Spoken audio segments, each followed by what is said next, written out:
Hello friends, how are you? આપણે શું જોયું હતું પ્રીવિયસ યુનિટમાં? તો કે યુનાઇટેડ નેશન્સના અલગ અલગ ઓર્ગન્સ વિશે, ટ્રસ્ટીશિપ કાઉન્સિલ, સિક્યુરિટી કાઉન્સિલ, પછી ઇકોનોમિક એન્ડ સોશિયલ કાઉન્સિલ, એ બધા યરમાં કેટલી વખત મળે, એમાં ટોટલ કેટલા મેમ્બર્સ હોય, આવી બધી ઇન્ફોર્મેશન આપણે લીધેલી. હવે the international court of justice વિશે આપણે જાણવાનું છે. એની પહેલા ડેટ અને રોલ નંબર લખી નાખી. હવે આપણે સ્ટાર્ટ કરી the international court of justice. The International Court of Justice deal with the legal problems of the United Nations. The court has 15 judges elected by the General Assembly and the Security Council. Each judge are at the same time the headquarters of the court are at the Hague in the Netherlands. Mr. Nagendra Singh, an Indian, was one of the judges of the International Court of Justice. ન્યાય માટેની આંતરરાષ્ટ્રીય અદાલત. Justice એટલે શું? ન્યાય. તો એનામાં કેવા કેવા કેસ છે? તો કે સંયુક્ત રાષ્ટ્રોની કાનૂની સમસ્યાઓ, સંયુક્ત રાષ્ટ્રના મેમ્બર નેશન વચ્ચે જે જસ્ટિસની જે પ્રોબ્લેમ હોય, લીગલ પ્રોબ્લેમ્સ, એને સોલ્વ કરવા માટે એ લોકો ક્યાં જશે? ઇન્ટરનેશનલ કોર્ટ ઓફ જસ્ટિસમાં. એમાં ટોટલ કેટલા જજ ઇલેક્ટિંગ થાય? 15 જજનું. અને કેટલા યર માટેની નિમણૂક કરવામાં આવે? 2 યર્સ માટે. એનું હેડક્વાર્ટર ક્યાં છે? હેગ, નેધરલેન્ડના હેગમાં. હેગ નામનું એક નેધરલેન્ડનું સિટી છે, ત્યાં એનું જે ઇન્ટરનેશનલ કોર્ટ ઓફ જસ્ટિસ છે ત્યાં આવેલી છે. ક્યાં? નેધરલેન્ડ નામના કન્ટ્રીના હેગ નામના સિટીમાં. જેમ અહીંયા આપણી સુપ્રીમ કોર્ટ દિલ્હીમાં છે, એવી જ રીતે ઇન્ટરનેશનલ કોર્ટ ઓફ જસ્ટિસ ક્યાં છે? નેધરલેન્ડના હેગમાં. અને શ્રીમાન નગેન્દ્ર સિંહ ન્યાય એક છે, શ્રીમાન નગેન્દ્ર સિંહ, બરાબર? એ કોણ હતા? ભારતીય. અને ત્યાંના એક ઇન્ટરનેશનલ કોર્ટ ઓફ જસ્ટિસના એક સમય એક જજ હતા. એનું નામ આપણે રિમેમ્બર કરવાનું. કેમ? કારણ કે ઇન્ડિયન હતા. કોણ? મિસ્ટર નગેન્દ્ર સિંહ, એમ ઇન્ડિયન, ભારતીય હતા. અને શું હતા? ઇન્ટરનેશનલ કોર્ટ ઓફ જસ્ટિસમાં જજ હતા. અને એ શું કામ કરે છે ઇન્ટરનેશનલ કોર્ટ ઓફ જસ્ટિસ? તો કે બે મેમ્બર નેશન વચ્ચેની જે લીગલ પ્રોબ્લેમ્સ હોય એને સોલ્વ કરવાનું કામ કરે છે. ટોટલ કેટલા જજીસ હોય? એમાં 15. ઇલેક્શન થાય એનું. કોણ કરે એનું ઇલેક્શન? તો કે જનરલ એસેમ્બલી. કેટલા યર માટે એની ટર્મ? કેટલા યરની હોય? 2 યરની. અને એક ઇન્ડિયન જજ કોણ હતા ત્યાંના? તો કે મિસ્ટર નગેન્દ્ર સિંહ. અને આનો હમણાં 2019 ની વાત કરીએ તો ઘણા ટાઈમ પહેલા આપણા એક ઇન્ડિયાના એક પર્સન હતા, કુલદીપ જાધવ. એની પર એવો આરોપ લગાવવામાં આવેલો પાકિસ્તાન દ્વારા. એ બોટમાં કેવી રીતે પાકિસ્તાન પહોંચી ગયા હતા કે આ છે ને એક જાસૂસ, મતલબ સ્પાય છે, અને અમારા કન્ટ્રીની બધી એને લગતી બધી છે, કન્ટ્રીની બધી સુરક્ષાને લગતી ઇન્ફોર્મેશન કલેક્ટ કરવા માટે આવ્યા છે. અને આમાં કેવું હોય કે જે રોના અને સ્પાયના અને બધા વ્યક્તિ હોય ને, એ લોકોને પોતાની ઓળખ છુપાવવાની હોય. પછી જયારે પકડાય છે ને ત્યારે એ લોકો એમ કે અમે ઇન્ડિયાના છીએ, કે અમે પાકિસ્તાનના છીએ, પણ એનો કન્ટ્રી એમ નો કે હા તો અમારા કન્ટ્રીનો છે.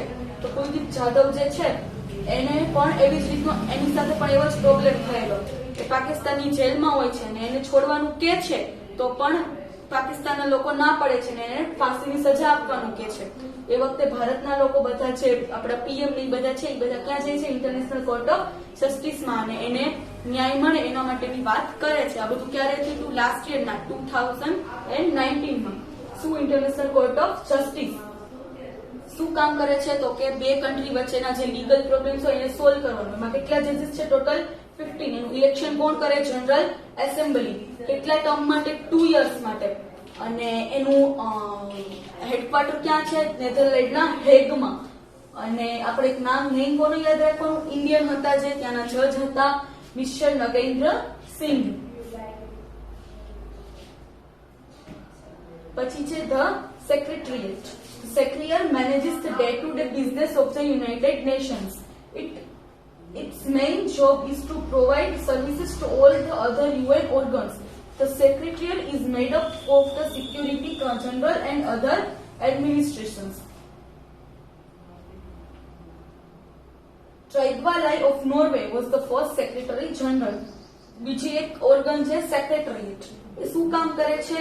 તો કે યુએન નો જે દરરોજનો બિઝનેસ છે, બીજા કન્ટ્રીને હેલ્પ કરે છે, બરાબર? કોઈ કન્ટ્રીને માનો કે અત્યારે 2020માં અત્યારે કોરોનાને લીધે કોઈ કન્ટ્રીને મનીની જરૂર છે તો યુએન એ લોકોને કોઈ પણ ટાઈપના ઇકોનોમિકલી હેલ્પ કરે છે. તો એ બધાની વિગત કોણ રાખશે? સેક્રેટરીએટ. અને શું કરે છે સર્વિસીસ બાકીના બધા જે ઓર્ગન છે યુએન ના, માનો કે આ ચીફ જજ છે, અદાલત છે, બરાબર, ન્યાય માટેની અદાલત, તો એને પણ કોઈ પણ ટાઈપની હેલ્પ જોઈએ છે, ઇકોનોમિકલી હેલ્પ જોઈએ છે કે કોઈ જજની નિમણૂક કોઈ પણ ટાઈપની હેલ્પ જોઈએ છે, આ સેક્રેટરીએટ એને હેલ્પ કરશે. The secretariat is made up of the Secretary General and other administrators. Trygvallai of Norway was the first Secretary General. એ શેને બનેલી છે? તો કે જનરલ એસેમ્બલીના જે મહાસચિવ હોય, મેઇન જે હોય એ, અને બીજા વહીવટકર્તા, એડમિનિસ્ટ્રેટ એટલે કે વહીવટકર્તા. અને આમાં જે છે ઇન્ટરનેશનલ કોર્ટ ઓફ જસ્ટિસ, એમાં ટોટલ એની જે જનરલ એસેમ્બલી છે અને એની સિક્યુરિટી કાઉન્સિલ છે એ લોકો આ જજનું ઇલેક્શન કરે છે.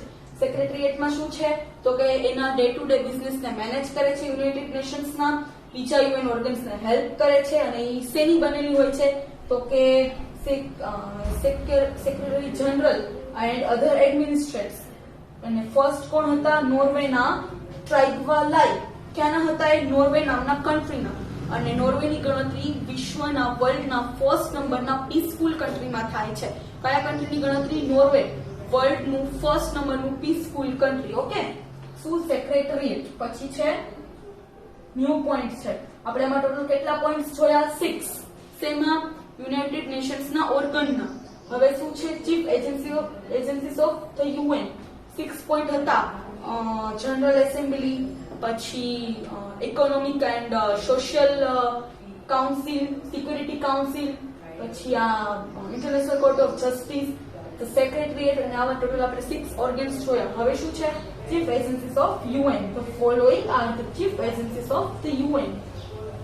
અહીંયા યુએન ની કેટલીક બીજી મુખ્ય સંસ્થાઓ આપેલી છે. આ યુએન ના અંગો છે. વચ્ચે યુએન છે અને આજુબાજુ એના બધા અંગ છે. Secretariat, chief general assembly, security assembly, એવી રીતે બધું, બરાબર. પણ હવે શું જવાનું છે? યુએન ની નીચે વર્ક કરતી બીજી કેટલીક એજન્સીસ, જેમાં ફર્સ્ટ છે ઇન્ટરનેશનલ લેબર ઓર્ગેનાઇઝેશન, આંતરરાષ્ટ્રીય શ્રમ સંસ્થા. લેબર એટલે કે શ્રમ, જે લોકો મજૂરી કરીને કરતા હોય બધું વર્ક, દરેક કન્ટ્રીમાં એવા બધા લોકો હોય, બરાબર.